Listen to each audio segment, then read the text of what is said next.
Hello, good evening. How you doing? Hope you're good. This is Gbogbo Swagger and welcome to Swaggerslifestyle. Trust you've had an amazing day. I've actually had an amazing day because today my nephew turned 13. Yay! He has now become an official teenager. And you need to see him today when he was taking his pictures. He was feeling like, he's now the man and all of that. So all those different posts was no longer there. And he was now feeling, like he has gotten to this maturity age and he was giving us all those vibes. So it was a wonderful time with friends and family. We had fun and it was like a splash water party. So they went swimming and all of that. So today was fantastic for me. And I know that it's been an amazing day for you. So I'm very, very happy coming here today because apart from the fact that it's my nephew's birthday, it's actually jackpot season in the whole of Nigeria. A lot of people are looking for ways to run away from Nigeria. But we know that these people that are running away, they are going to get better skills that they will bring back to this country to come and change this country. So I know that people are here today because it's jackpot season and we are going to have this conversation because a lot of people want to relocate, they want to go to school, they want to go, just want to leave the country for greener pastures and all of that. So it's very, very sacrosanct that we have this conversation. And today I'm having a celebrity YouTuber. You need to check out all her content. And she has this amazing daughter. The daughter is the star of the channel. I've been begging her, let's start her own channel. So I will just allow her to introduce herself. But before she does, I would like to say congratulations to your 5K subscribers. Yay! Thank you. So please introduce yourself. You are welcome. Thank you for accepting our invitation. Thank you so much, Swagger, for inviting me over. I am so excited to be here. You are my avid subscriber. You always leave a comment, the sweetest comment at that. So thank you so much for inviting me today. My name is Osariemen Opalua, and I am a lifestyle YouTuber based in Ontario, Canada. I'm a mom of one little beautiful baby girl. And amazing. YouTube is like a hobby for me. I also have my 9 to 5, which I do. I just got back from maternity leave, so I've been trying to juggle the both of them together. That's YouTube and my 9 to 5. But hopefully I'll find my fit and then I will be able to balance the both of them. Oh, great. So thank you so much for coming. She said she's a lifestyle, she talks about lifestyle. But she didn't add the fact that she talks about faith. She does more of faith than lifestyle. Because anytime I watch her content, it's true. Anytime I watch her content, it leaves me spirit lifted. It leaves me happy. It leaves me hopeful. So I'm going to actually put a link to her channel in this video at the end of this live broadcast. So you could actually follow her. You can subscribe to her channel, watch her videos. She has amazing content, trust me. So this is not, I'm not trying to patronize. I'm just stating. You. So thank you so much. I like calling her Opalua because I feel her name is like, it's a lot. Yes, it is.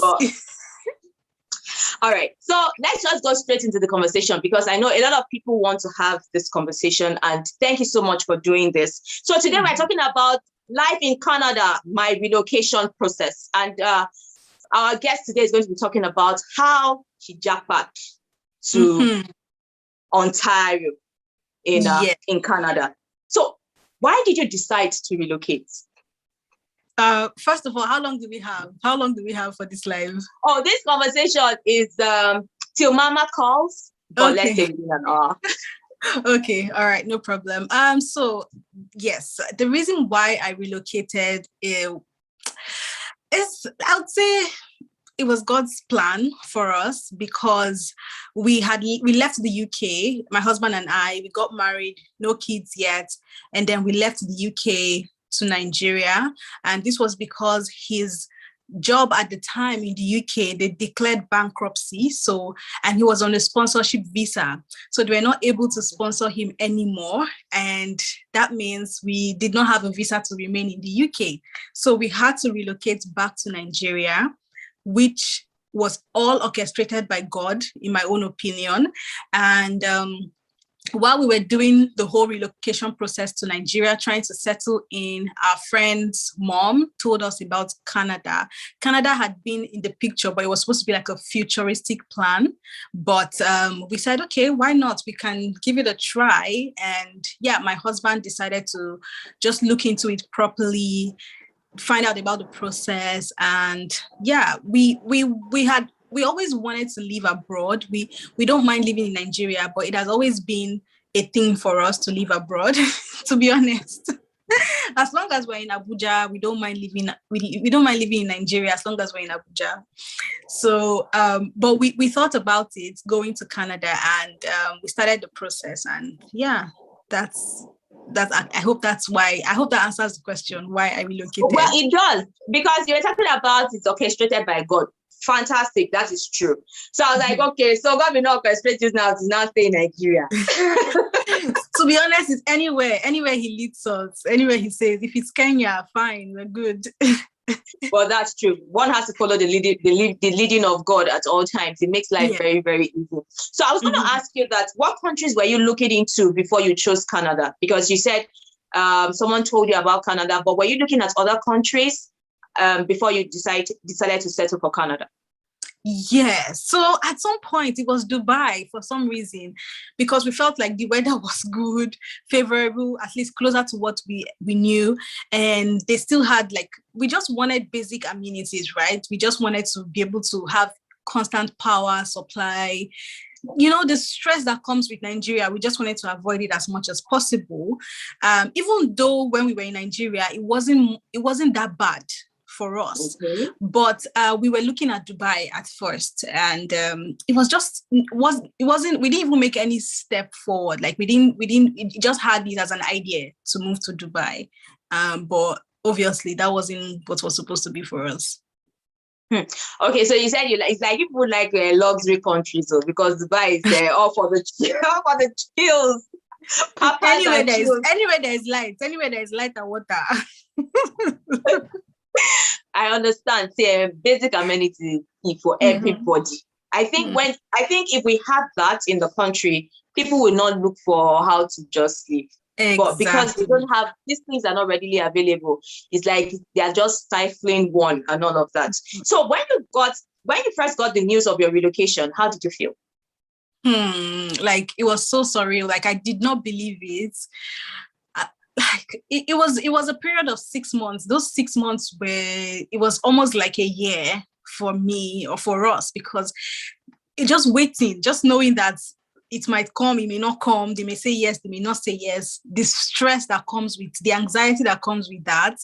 I mean, it was a long process, but at the end, it was an exciting process for us as well, because we knew that we're going to start life afresh somewhere where God wanted us to be at that time. And we had no worries at all. Like, we're not bothered that, what if we don't find a job? What if we don't get a house? We're not bothered about all those ones. The excitement was just building up during the period of 6 months. It was excitement and anxiety at the same time. But when we found out that we had been accepted, it was a joyful moment for us. So now I heard that, they say word on the street is that there are different ways of going into Canada, and even this what's it called, the PR thing. There are different types. So can you tell us about the different types that are available, and which you decided to settle for? So there are different types. Yes, we have the PNP, Provincial Nomination Program. That one is when a province nominates you to come. And then we also have, they have the express entry. Under the express entry, they have the federal skilled workers. And that is the one we decided to go with. It's pretty straightforward, to be honest. That's if you meet all the qualifications.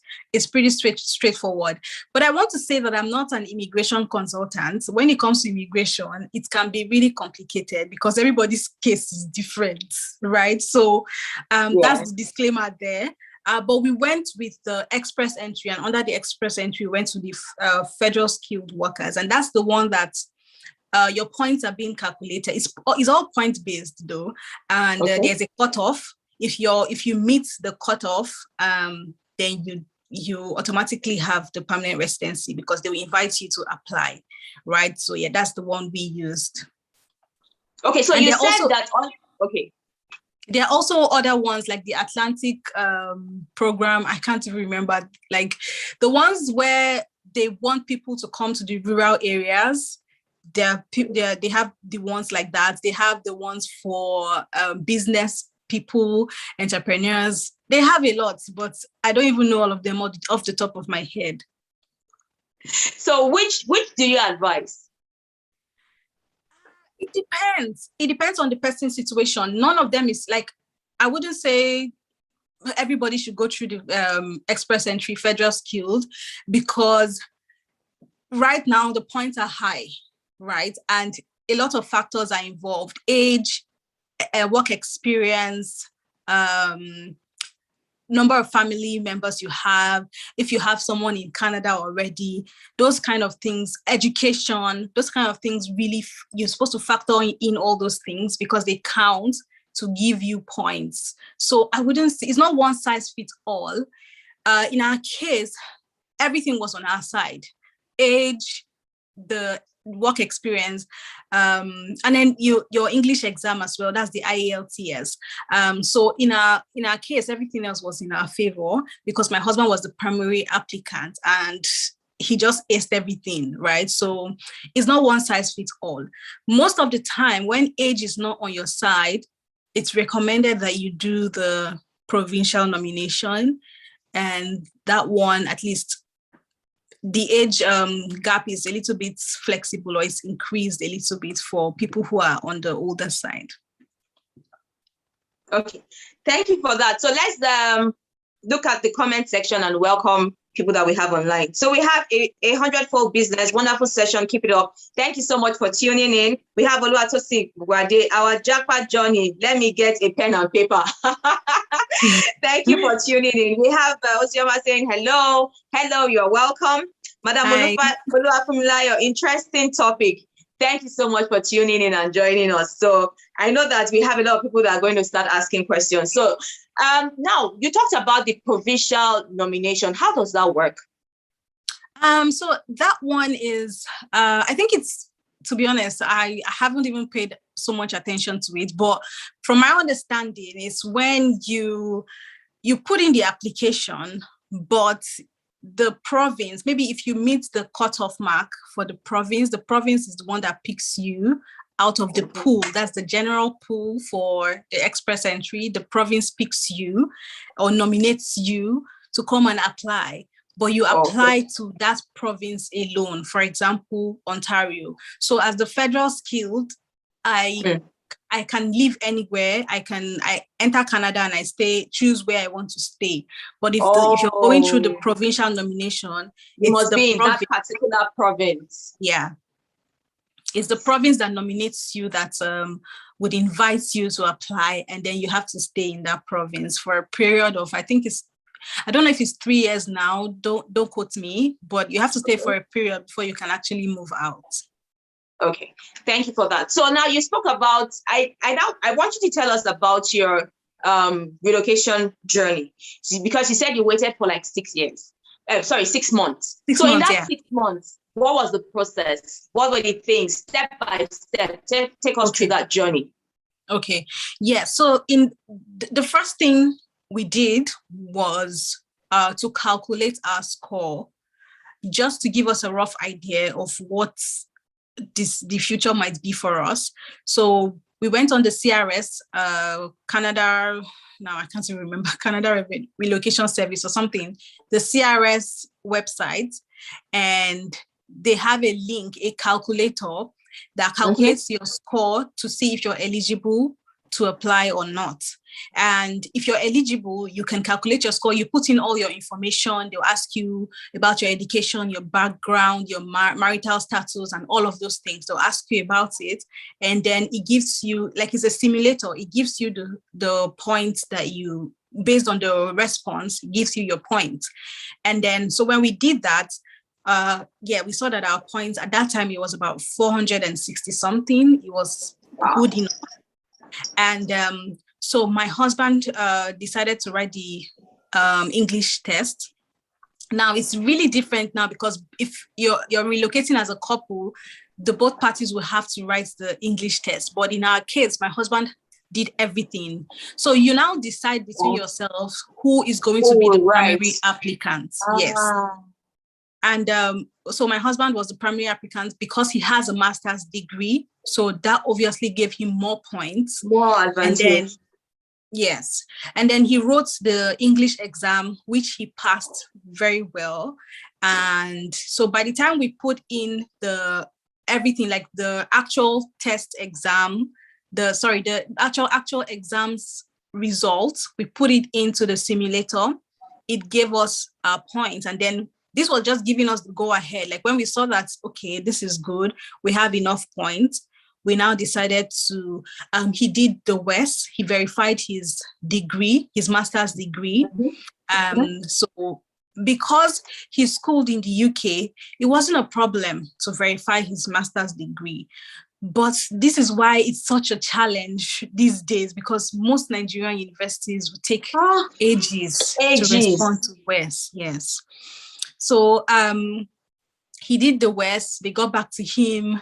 And after the West, we now decided to apply. We applied without even having the proof of funds, because you need to have the proof of funds, right? That's the money that will sustain you when you come to Canada, so that they know that you're not just depending on the system to sustain you. So we applied for that, and then we now started going around looking for how to gather the money for our proof of funds. And then after that, they asked for a few documents. So during the application process itself, like when you're filling out the information, it's quite bulky. And sometimes it can be a little bit confusing, because you would have to provide previous addresses for over 10 years, up to 10 years. And then you have to provide a police report. So in our case, we had to provide police reports for the UK and for Nigeria. So any country you've lived in, you have to provide 10 reports. Wow. Yes. Address. Your address, you have to go back at least 10 years. And then in the last 10 years where you've lived, and then the police report. Yes. So yeah, I think that was everything we had to provide.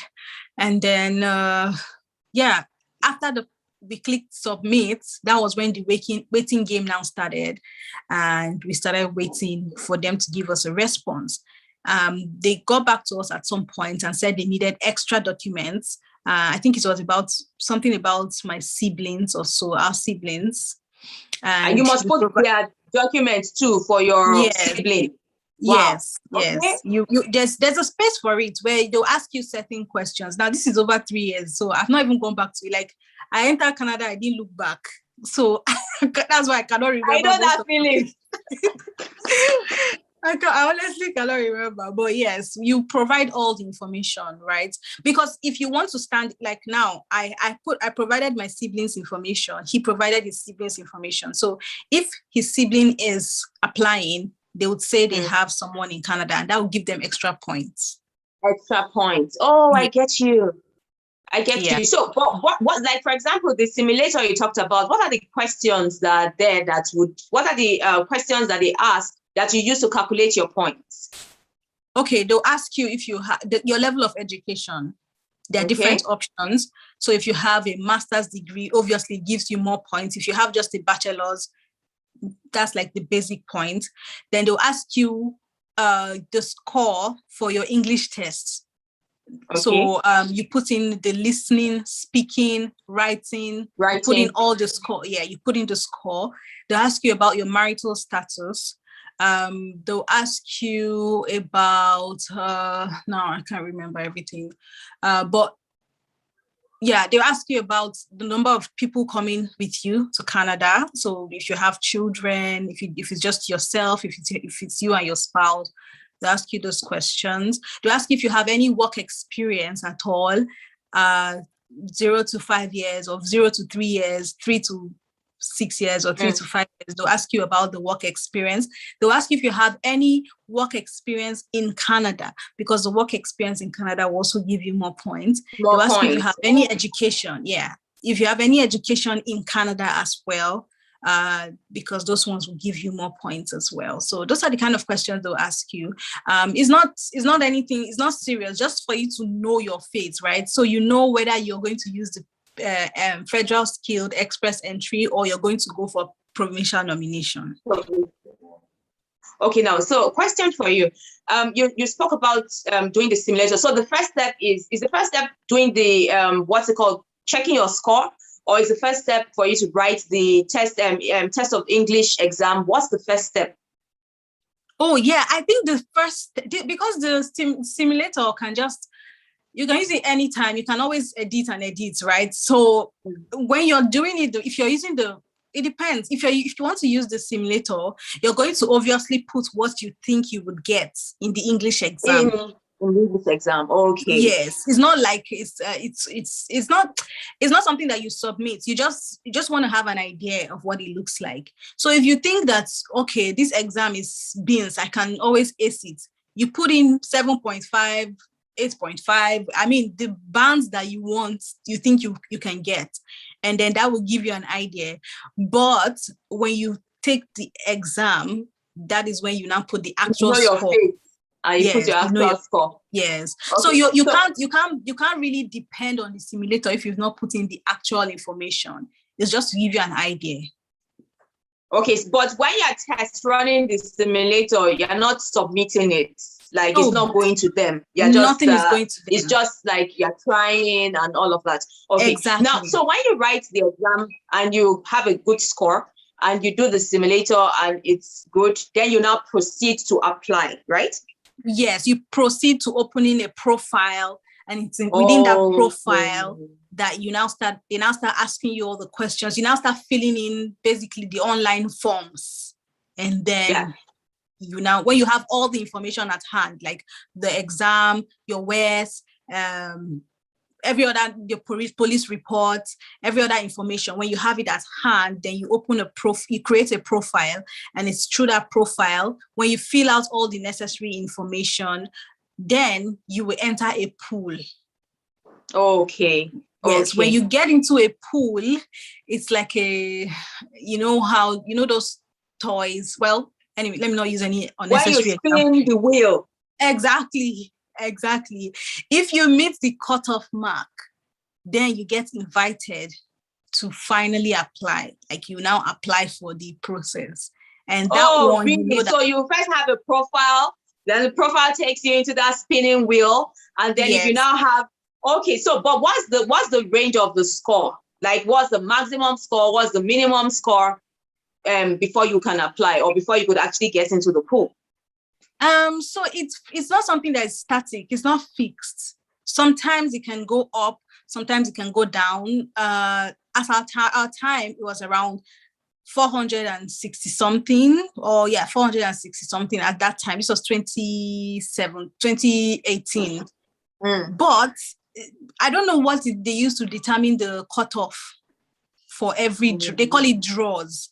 I don't know what they used to determine the cutoff, but so for example, now the cutoff can be 480. So anyone 480 and above would be that meets will be invited to apply. Okay, so it's not like maybe when you go on the website, you're going to see like a cutoff mark. It's when you apply that you can get a refusal email or an acceptance email, right? Yeah. Yes. If you don't go through with the draw at this time, you just wait to see if it comes. You still remain in the pool to see when maybe it comes down a little bit, and then they'll carry all of you and invite you to apply. Okay, so if you now decide to click on the federal skill and you don't make it, can you go back to the provincial nomination, or you just want to pick one and you're not successful? That's the end. Bye. Oh no, if you click on if you do the federal skill, but remember that already you would have an idea of what your points would be. right? Okay. So if you're in the pool and maybe you don't meet the cutoff mark at this time, you can always go for provincial nomination. Oh, okay. So it will just open up a portal for you to click on, or you could just go back to your profile and then click on the provisional nomination. Is that how it works? So now that process is what I don't really understand. Like I haven't done it before. I haven't seen it because physically. you did not fail. You just because moved. I did because I didn't do it. I didn't do it. My husband was the one who handled the whole immigration process because he was eligible, right? He had everything. So he was one who did everything. He protected his family. Yes, pretty much. So what's the period of filling the profile? Does it take a while to fill? Because you talked about a lot of paperwork. So does it take a while, like 2 months, a month? Or do you have to fill it? Does it have like an expiry date and all of that? Yeah, actually, it does have an expiry date, and I think it's about 60 days. Oh my goodness, I should have studied before coming for this live. But yes, it does have an expiry date. If you create a profile and you don't submit your application within a certain period, the profile will be closed down, but you can always open up a new profile. So I think it's a period of 60 days. And then, it depends on how readily you have your information. So like the police reports and the WES and everything, it depends on how readily you have them at hand. So if you don't have them, that means you have to probably go and quickly, after creating a profile, you have to quickly do all of that. And bear in mind, it can take at least a period of 3 weeks for your police reports, then 1 month for your WES, when you combine all of that. So it's better for you to just 60 days. Yes, it's better for you to have everything at hand before you just open the profile. Yes. And then when you start filling out the information, just give yourself a period of 1 month, because it's something that you have to carefully answer or respond to. You don't want to just rush it and maybe not provide all the necessary information. Or make a mistake while providing the information. Yes. Okay, so let's we have some comments. So let's go to our comment section. We have Ojema saying, taking notes. Yeah, we are. How's up, Jamila? Hi all. Hi, it's nice to have you. Thank you for tuning in. Tirana School, thank you so much for tuning in. He's saying quite educative and instructive. Thanks so much for sharing. Thank you so much for tuning in. We have Adele saying it is nice to be here. Looking forward to an interesting session. A big shout out to Osareme. So shout out to you. Thank you, Adele. I hope I got that name right. So we have Mr. Wale Awo. Good topic. Thank you so much, sir, for tuning in. Sweet Oster, Japa 101, hashtag. Yeah, we are living. We can't do this no more. So Sweet Oster is actually joining us from Kenya. She too shall Japa to Kenya. Oh, yeah. So I think we're going to be having another session with her talking about, how to Japa to Kenya. Because Kenya, right? Anywhere. Space. So far, it's not Nigeria. Also, I say, looking back now to turn salt, so that's part loud. That's when you talked about why you left. That's quite funny. We have Oma Collins. Wow, good evening, everyone. I'm glad to be here with you, Miss Funke and all. Thank you so much for tuning in and joining us. House of Jamila is saying this na serious Japa lesson, so serious. Glad you are taking notes. We have Lukman. What do you say about engaging immigration lawyer to handle the process for you vis-a-vis the huge cost implications applicable? Okay, question for you. So yes, that's the reason why most people engage in immigration lawyers or consultants, is because of how hectic the process can be. It is not something that you cannot do on your own, because like I said, my husband did it all by himself, right? But it's very bulky. You have to do a lot of research. You have to do a lot of reading. You have to join a lot of groups, Facebook, Telegram, WhatsApp, all those On top of groups. this relocation. Yes, if you're doing it yourself, because there's certain information that you just need to know. Like it may not be readily available for you. It's not really straightforward like that, right? And that's why, to be honest, I didn't even pick interest, because it's not something that I like to do. And I know that a lot of us, we don't like anything stressful, exactly, right? So, but my husband is a bookist. My husband likes to read, he likes to gather information. So all of that was not really a problem for him. So if you're someone who maybe you don't even have time at all to go through the process yourself, then you can always engage the services of an immigration lawyer. But there's a serious but there, because I know that a lot of people have just taken people's money. And yeah, because I heard that there are a lot of scammers. So how do you know the legit one?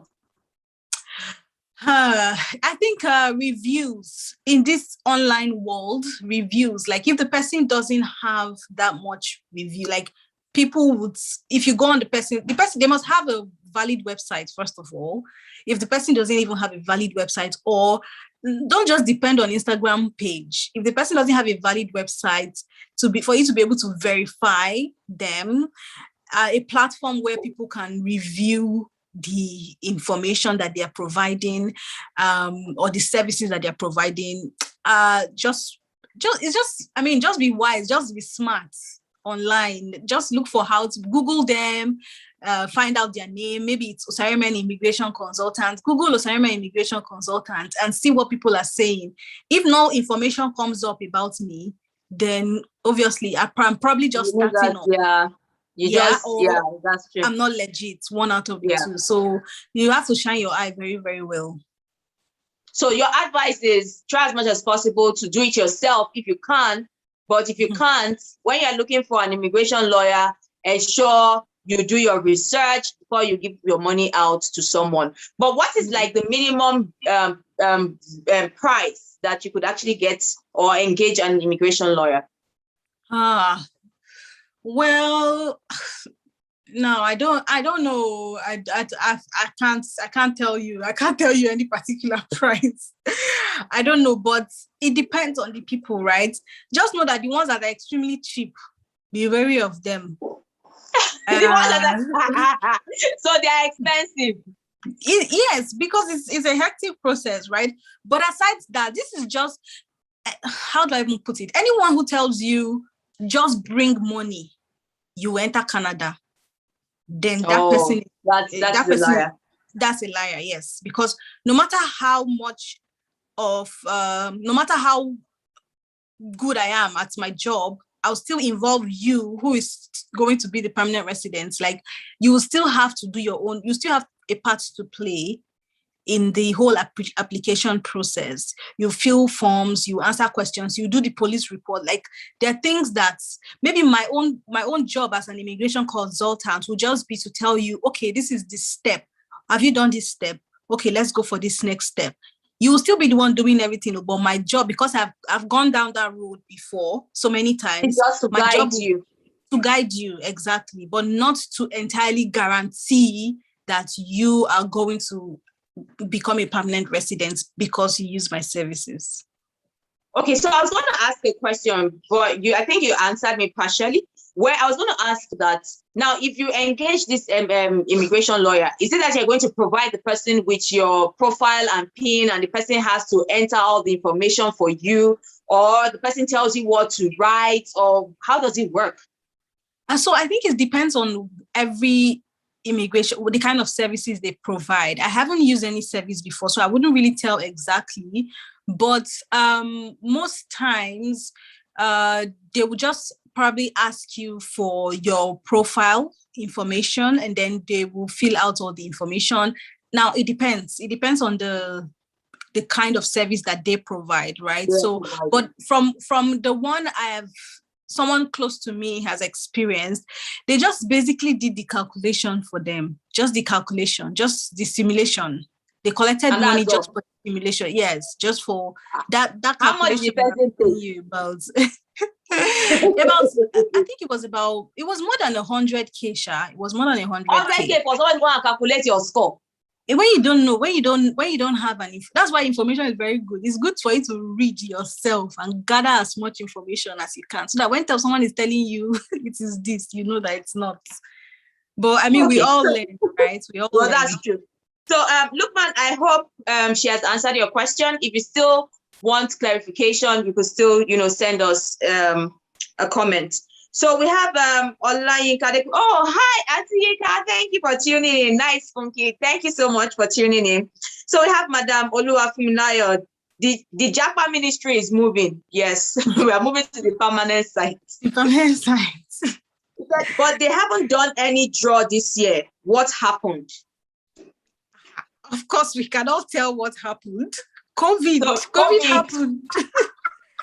To be honest, when it comes to I'm telling you, when it comes to immigration, it has been like slow paced, because even just normal visa itself, it's quite slow. It's a very slow process now because there's a backlog of previous applications before COVID, during COVID, and now. So it's really, really slow. But I'll say this is one lesson for people who want to come to Canada and are still on the fence about it, and they're still thinking, you know what, I don't want to come. Come, or as soon as it opens, come, because you never can tell. Now they're going to do an election on Monday. We don't know what the result of the election will be. Right. So it's better to act as fast as you can. And I mean, if you have the permanent residency, it's not a bad thing. You can always come back to Nigeria, even though you need to stay there for a period of 3 years to get your citizenship. But you can always shuffle back and forth to Nigeria. So if you're on the fence about it and you're like, I don't know, I'm not sure, just come first. So when will you come back to Nigeria?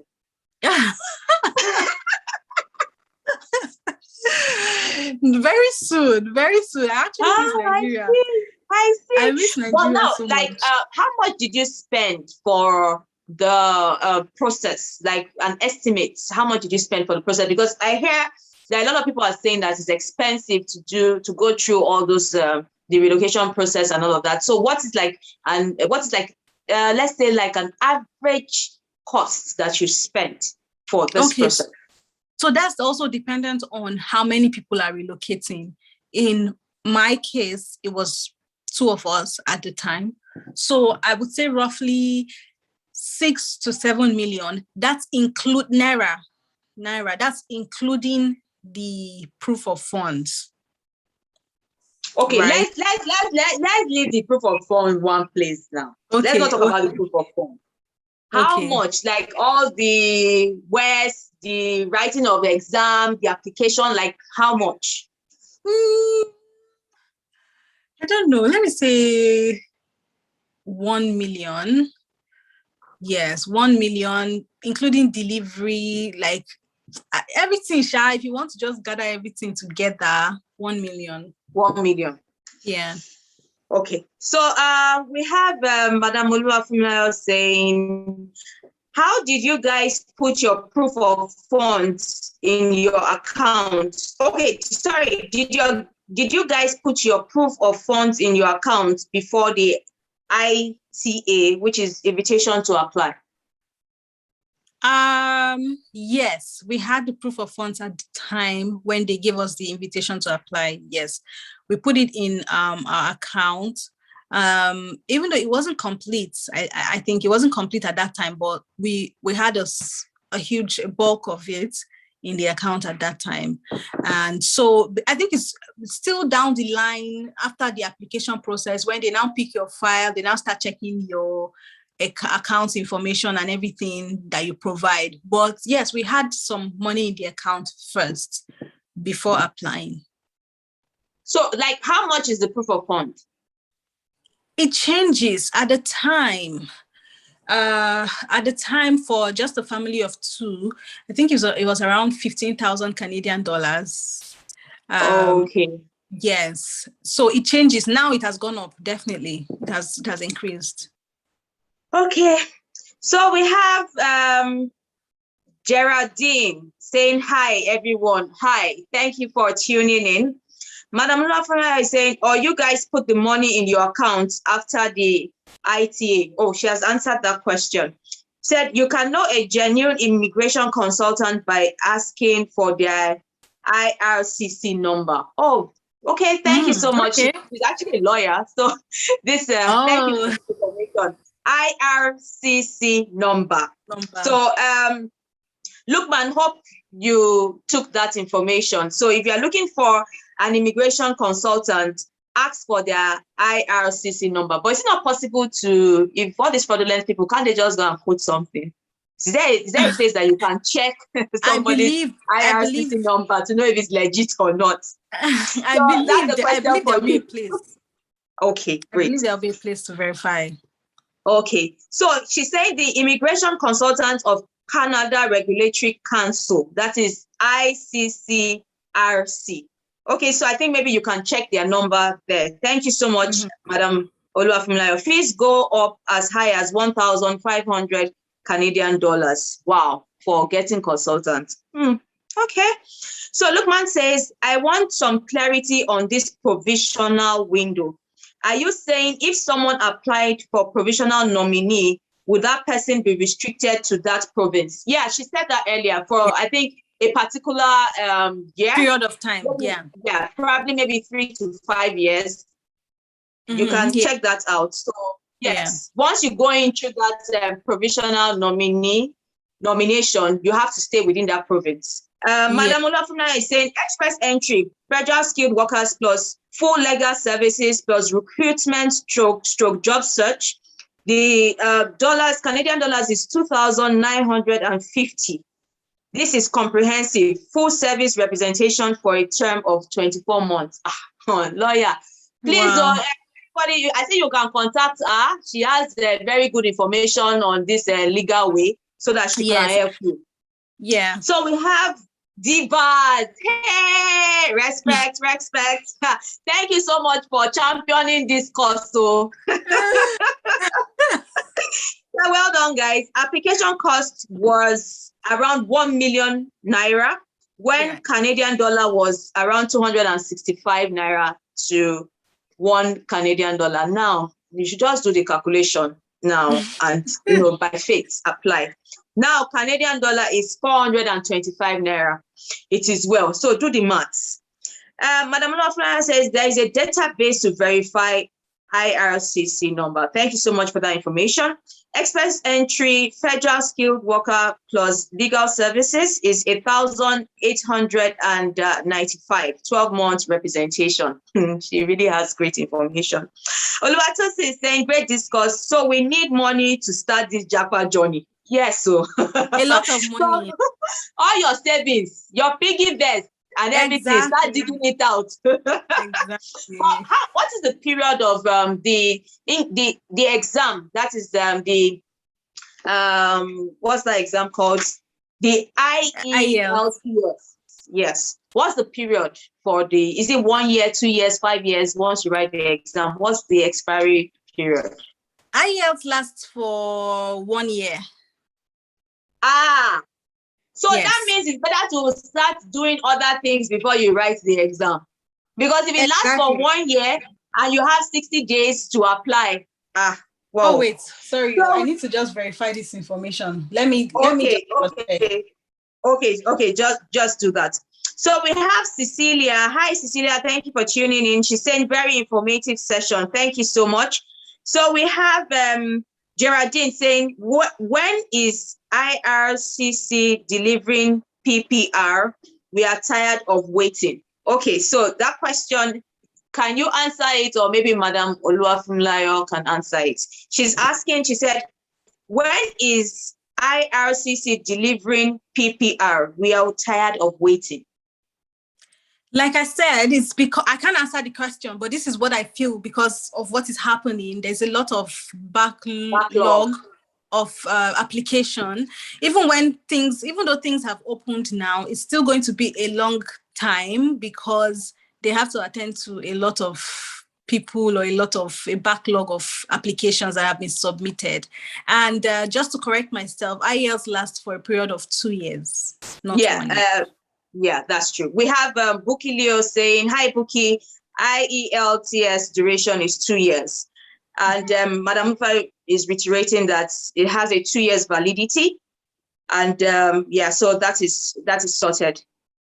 So Bukilia is saying she can't answer the question. Well, due to COVID, we know a lot of things is happening, and even there's backlog. Even the American embassy too, there's all the embassy backlog. There's backlog. And we just hope, yes, COVID will just, pack and go so that we can move forward, and this Japa journey will be very, very quick to achieve. I mean, I really empathize with everybody that is waiting. Just keep on praying. Just hold on. Very soon, the wait will be over. Yeah.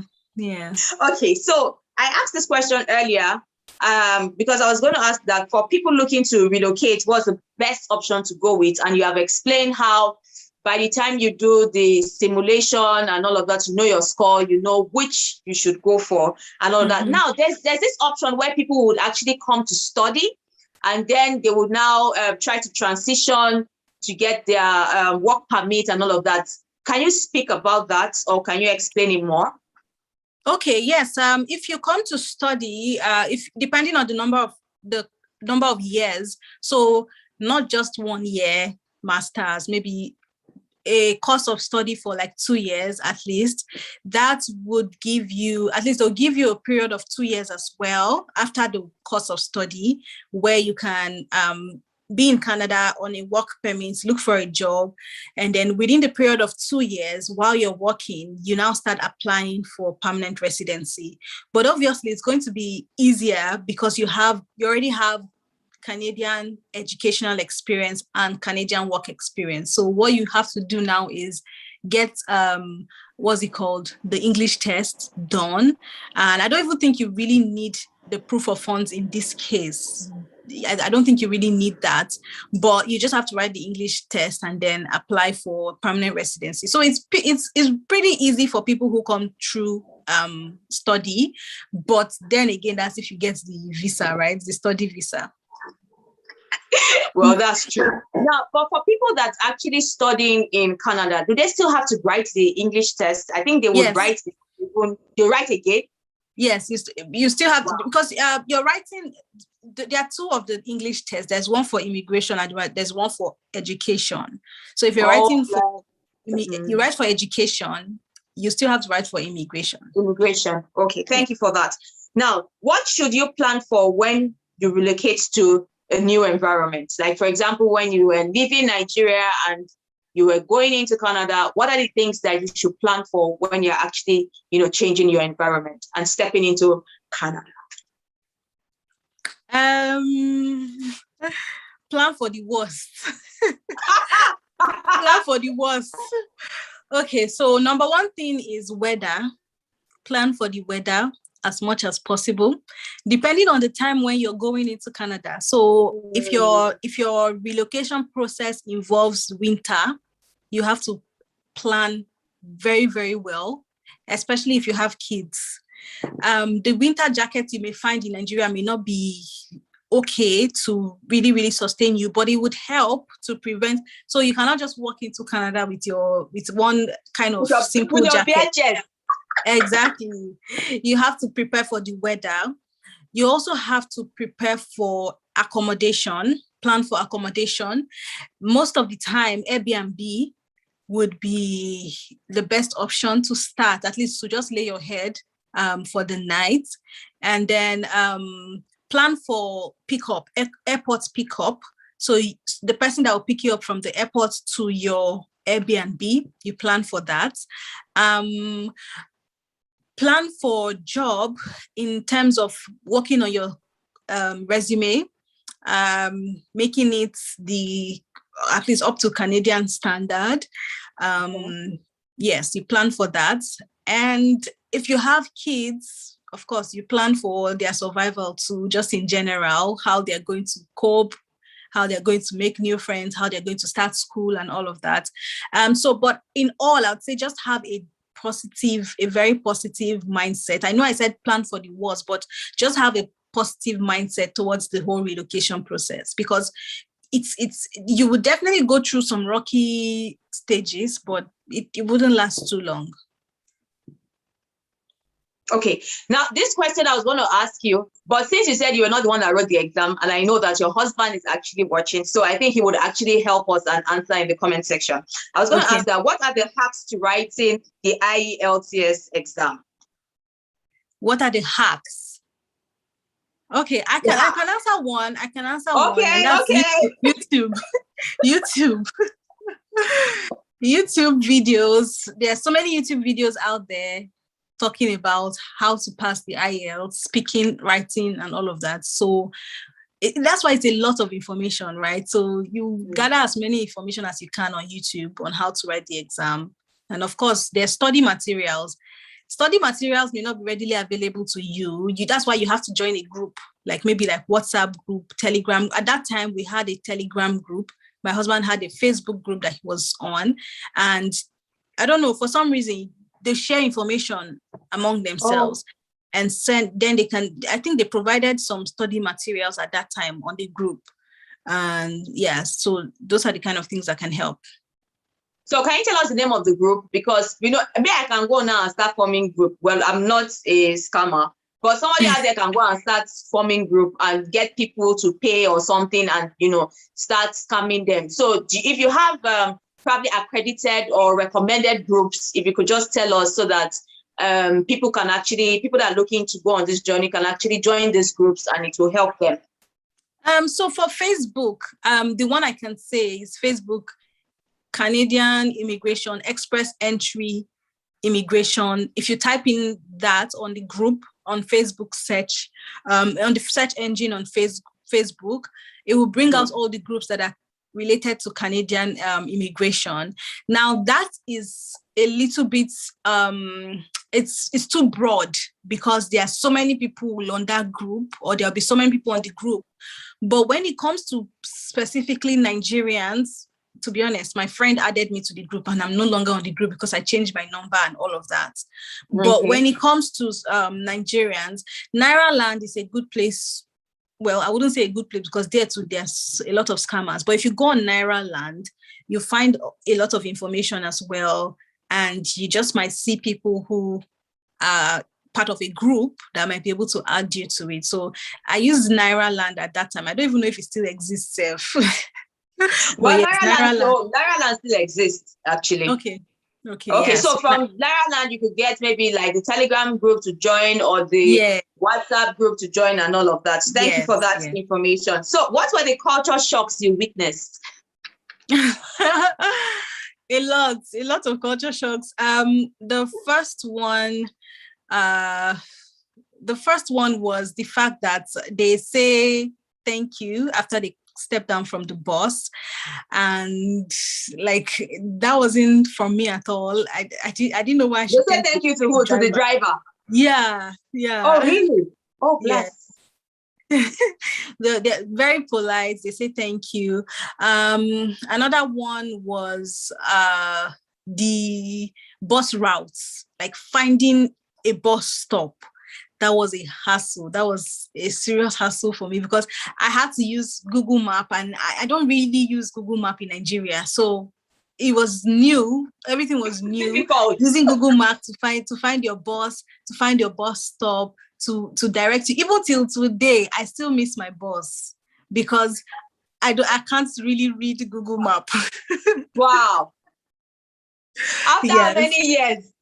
I'm telling you, like, no, it's not just for me at all. Google Map is not for me. So what were the other culture shocks that you witnessed?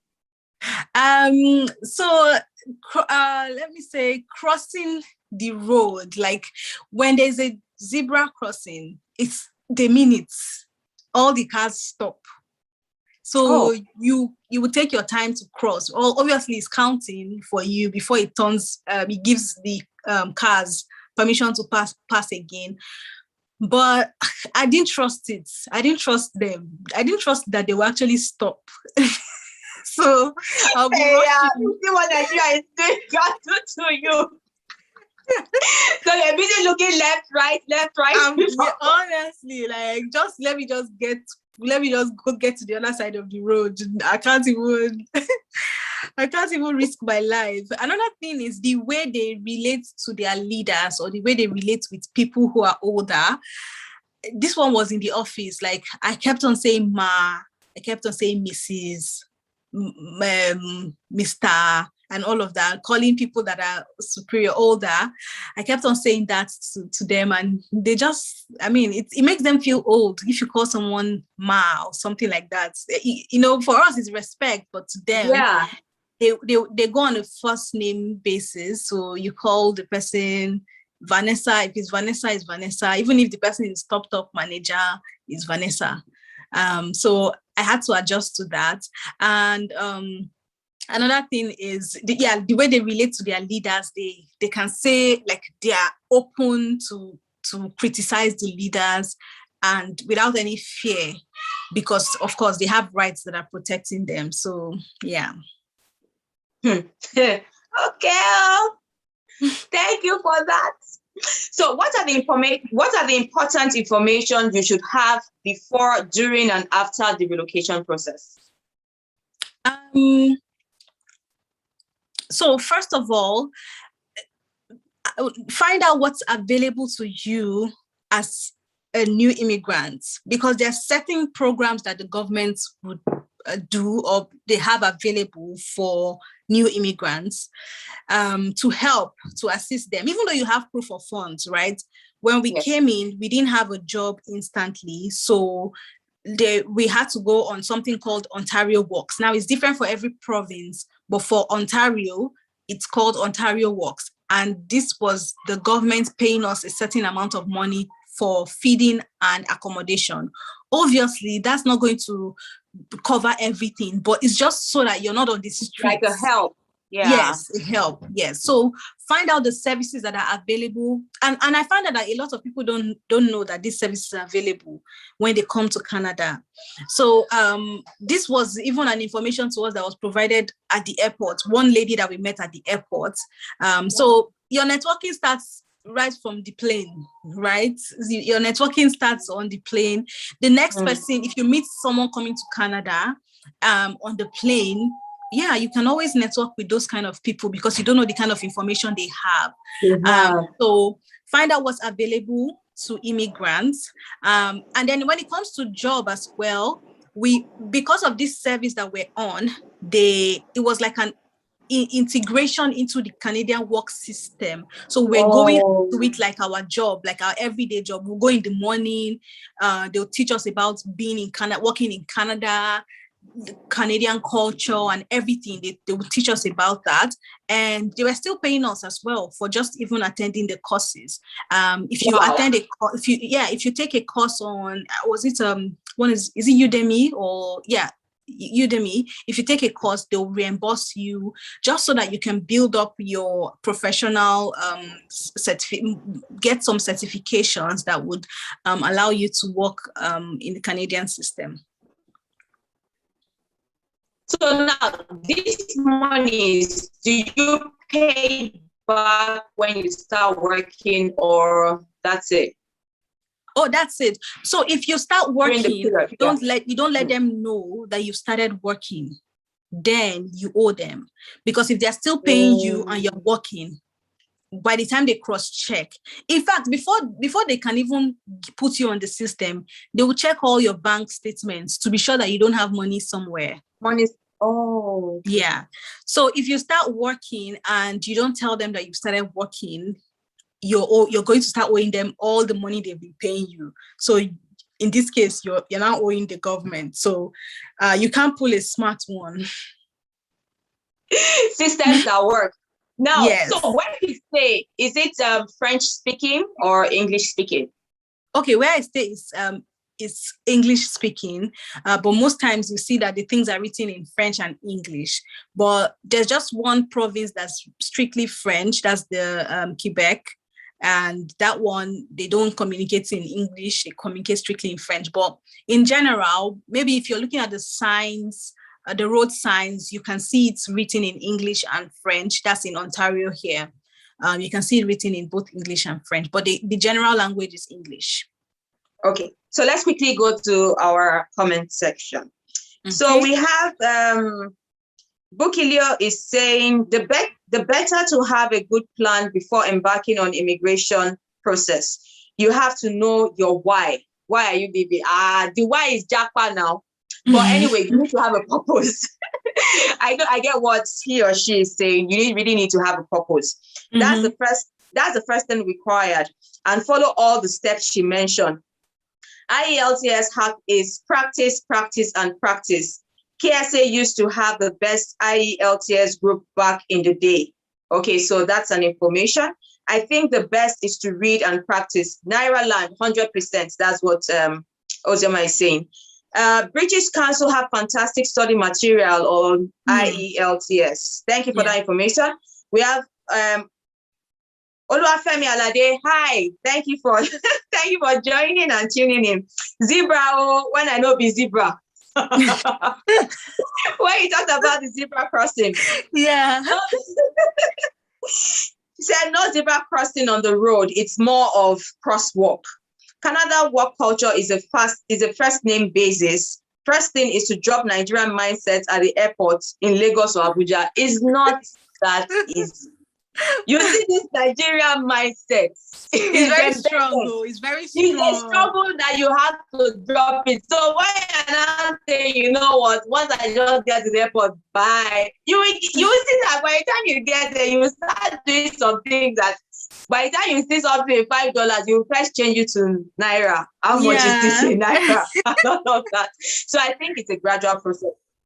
So Bukilio is still saying enroll in pre-arrival services, enroll in post-arrival services too. Oh, this is nice. So there's the pre-arrival service and there's the post-arrival service. So for those people in the comment section, please, if you look at where we have the live chat, you will see the $sign that is called super chat. So you could actually, drop us some super chats and, if you love what we're doing. Thank you. Adele is saying, thanks, Osareme. I've learned a lot from your blog on this jackpot journey. Well done. Thank you so much for, that positive feedback and comment. So what is the staple food in Canada and what are Canadians known for? The staple food is poutine.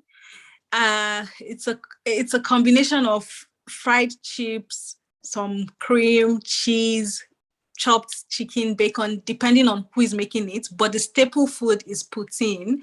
They're also known for production of maple syrup. They produce a lot of maple syrups. There's also a snack called beaver tail. It's shaped like the tail of a beaver. That's why it's called beaver tail. But to be honest, all these things are jekuje to me because it's just sugar, I don't eat junk. But yes, the staple food, beaver tail, at least for tourists, beaver tail, poutine, and they are known for production of maple syrup. Canada is known for a lot of picturesque places. They have really nice if you're someone who likes nature, they have very beautiful mountains, they have lakes, they have waterfall. Oh, they have Niagara waterfall, which is amazing. Very soon. Very soon. People say that Canadians are nice, but to be honest, I think they are. They are because they are quite chatty, but I just think it's a normal thing. I've not really seen that extreme niceness from them, but they are quite chatty. So if you're, what niceness are you expecting? This is the niceness that they will dash you money. Yes, exactly. That you say, send me your bank account number. But they are quite chatty because if you're stuck in an elevator with someone, the person will probably start up a conversation with you. You can also start up a conversation with the person as well. So yeah, those are the things that they are known for. They are pretty chill though. They are chilled. Like when it comes to dressing, workplace, and this is also like a culture shock to me because I used to see workplace to be somewhere that you dress to like very, very well. But no, they just put on their t-shirts and sneakers and they're good to go. So they're quite chilled. Yeah. Yeah, it depends. Well, So if you work in that means all these fashion brands, they are not selling there. oh well, they are. They are. So this thing is, when we landed in London, Ontario, which is pretty chilled. Like it's more, it's See the name now, inside. London. See the name now, London. Definitely, to be killed.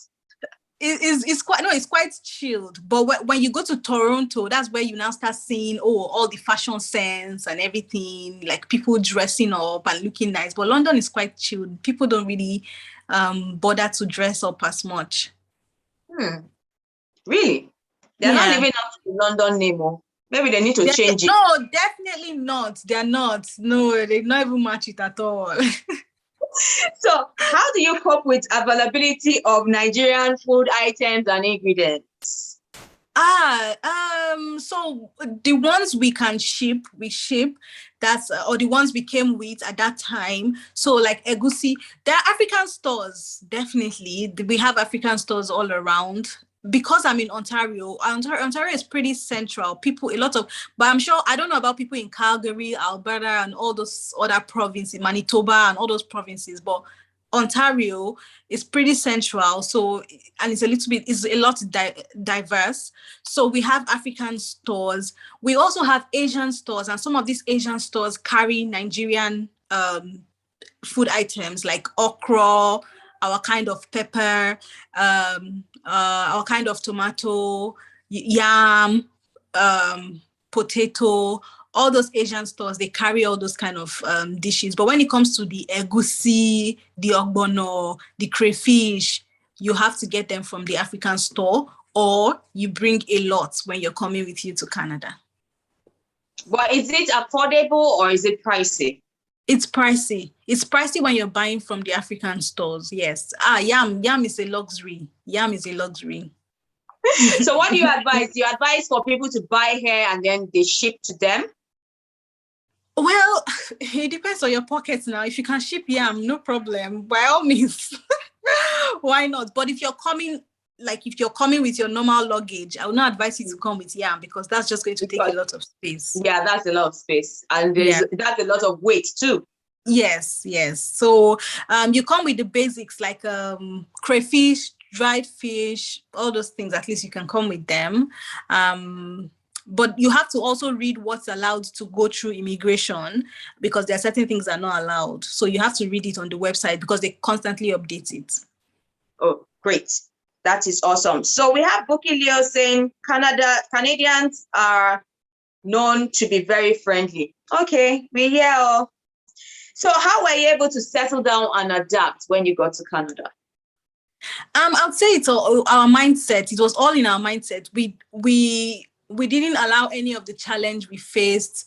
And again, like I said earlier, it was divinely orchestrated. So lines were falling onto us as we were going. Yes. We were able to settle down quickly. We got an accommodation. We stayed in an Airbnb for like a month. And while we were in the Airbnb, the owner of the Airbnb was very friendly to us and he provided us with a lot of information. That's why you have to also be friendly too. As a Nigerian, you have to be friendly to people because you don't know who is going to provide you with that information that you need. The owner of the Airbnb was the one who told me where to apply, where I got my first job in Canada, because we were friendly to him, right? So we didn't just treat it as an Airbnb, like, okay, go into your room, come out, eat. We lived with him because he stays there as well. So we lived with him, we come out and gist and everything. So that was how we found out. I found my job. My husband also got his job within the same period, the same month. So I would say for us, it was pretty easy to settle in, but it's not the case for everybody. It's not the case at all. But that's why you have to pray very hard about the whole relocation process. But our mindset was pretty positive. We knew that when we come to Canada, we'll find our jobs, we'll find an accommodation, and we'll settle in as quick as possible. We knew all that. Great. So we have a question from Abiodun Ibrahim. Thank you for joining. He said, nice job, guys. Thank you so much. I love the openness. Have you seen or heard of any form of racism? And what advice would you give to someone strictly taking a work permit route from an employer? Okay, I think, okay, seeing a lot of typo, who is, okay, I didn't quite get this. But the first question, let's take it from the first question. Have you seen or heard of any form of racism? Oh, I've heard from people about people, but I haven't personally faced any form of racism directly. But I've heard that people have had nasty experiences with racist. On my job, there are people who call in, or people who, customers who are racist to even the employer and to the staff. I've heard about it, but I haven't experienced anyone firsthand. Now, the one experience that people would have judged being racist, but I just thought it was an honest, she honestly did not know, was when we had a neighbor at that time, and we got to talk and everything, and she was like, she went back to her house and she Googled Nigeria, and she realized that Nigeria's official language is English. And the reason why she did this was because when we spoke, she was so amazed at how well my English was. And this time, we're not even up to a year in Canada. And she was like, wow, is it just this 1 year that they've spent in Canada that they can speak English like this? So she went ahead to Google Nigeria, and she discovered that Nigeria's official language is English. Official language is English. Oh, wow. Yeah. So at least she did her part. She played her part to learn, right? But some people don't learn. They just tell you, oh, you speak good English. Oh, wow. Yeah. Canada has rubbed off on you.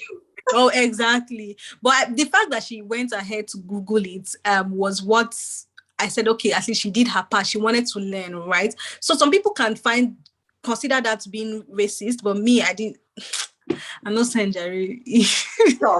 So let's take his second question. I think I will try to probably pick what he's trying to say. He said, okay, and what advice would you give to someone, probably work-wise, strictly taking a work permit route from an employer? Okay, if maybe you're coming in through maybe someone over there, maybe like an employer and all of that, asking for you to come in to Canada, what advice would you give someone like that? I hope that is your question, Abiodun. If it's not, please, can you resend it? So I think probably that's what he's saying. I would say take it, because those work permits, they don't come in easily. Take it as much as anything to enter Canada. Well, legally, please, anything to enter Canada in the legal way, take it, because that's going to build your work experience. And then there's also a route now for people who have work experience, work permits. They can also apply for permanent residency. And obviously, because you have work experience in Canada, that's not going to be a problem for you when it comes to the application process and finding a job. So eventually, if you become a permanent resident and you want to leave that particular job, you already have Canadian work experience, right? So take it with both hands. Okay, for me, I would say, before you take it, what are the terms? So this is from the HR aspect. What are the terms? Are you going to sign a bond? What is the duration of the bond and all of that? So anything to go to Canada, yes, but ensure that you dot the I's and cross the T's before you're taking or accepting whatever it is you want to accept. That's very true. Yeah. So we have Buki Leo saying racism in Canada is subtle. Sometimes you might not realize if someone is profiling you. If you're open-minded, settling in Canada is pretty easy as long as you are willing to learn. Aya Gbogbo, oh, thank you for tuning in. She's saying, where is that accent from? Which, like, probably people, maybe when you're speaking to them and maybe they're asking, where is that accent from? Oh, yes. That's a question they always ask. That's true. So Buki said that was pure racism, the subtle racism. But as I remember, saying, who racism? I'm in Canada. I can't report that. I don't say those things, to be honest. Yeah. So Aya is saying, right, sometimes the racism is subtle. Abiodun is saying, you got the question right. Thank you. And I hope we were able to answer you. Thank you so much. So Buki Leo is saying, I would advise you not to pay for any work permit arrangements. It is all scam. Thank you so much, Buki, for for that. So thank you so much, Asareme. We really had a wonderful discussion. I learned a lot. Me too. And thank you so much to our live audience. Thank you for your questions. And Ayo is winking and smiling. I had a very wonderful time. Thank you, Madam Oluwafunmilayo, for providing us information. Thank you, D-Base, for providing us information, and everybody, Buki Leo, thank you so much for chipping in and providing us more information on this journey. So in conclusion, what would you like to say on this Japa journey? Okay, so I would say so far my experience has been very positive. So of course, I can't say you can't base off your experience on mine, but it has been very positive. I'm happy to be here in Canada. It has its challenges. The weather is not funny at all, but like someone mentioned, know your why. That would keep you going. And in terms of the immigration process in general, there's this lady on YouTube called Canada Info Hub. Yeah. Canada Info Hub. She provides she goes deep down into the different types of immigration and everything. So you can always check out her YouTube channel, and you can also send her a message. I believe she also provides some services.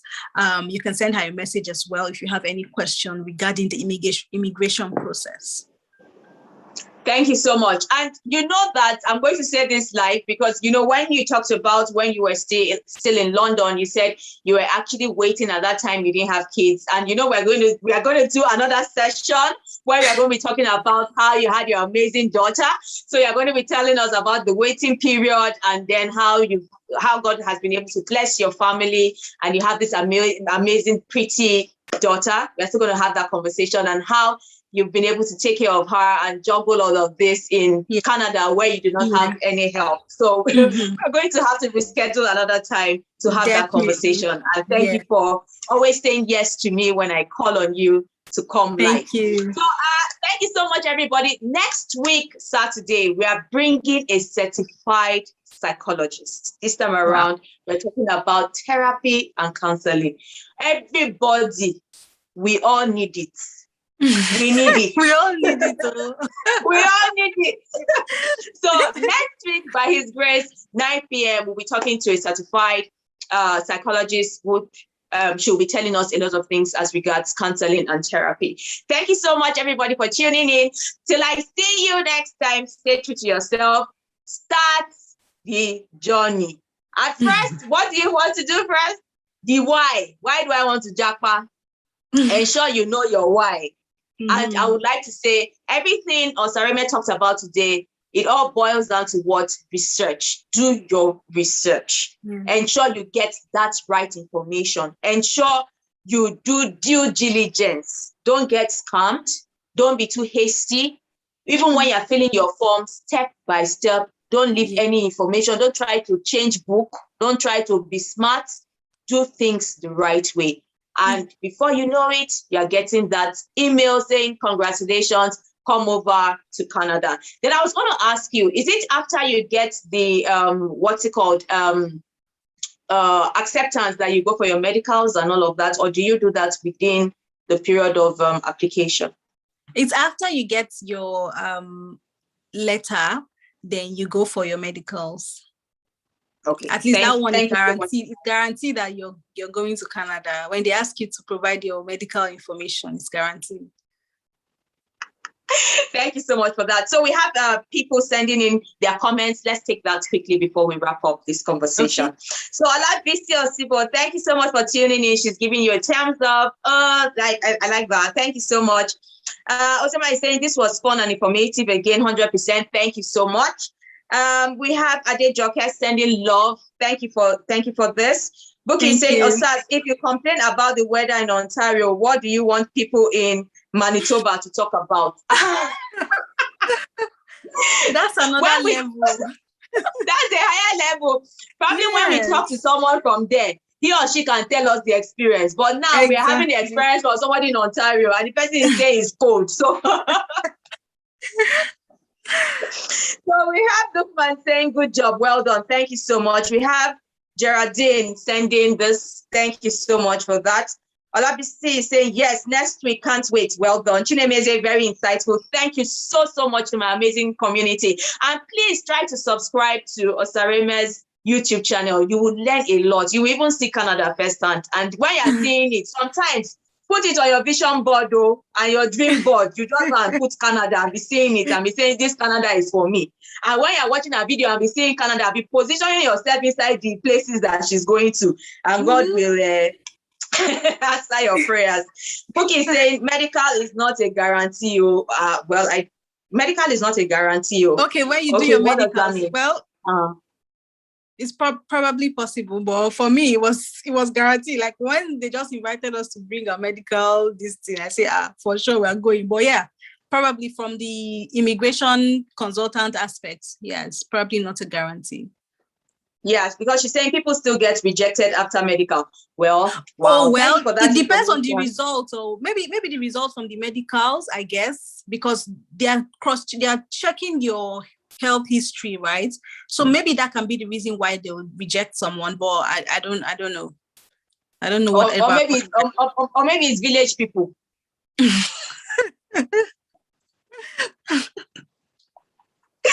Thank you so much, Bookie Leo. You've made this session very amazing. Madam Oluwafunmilayo, thank you so much.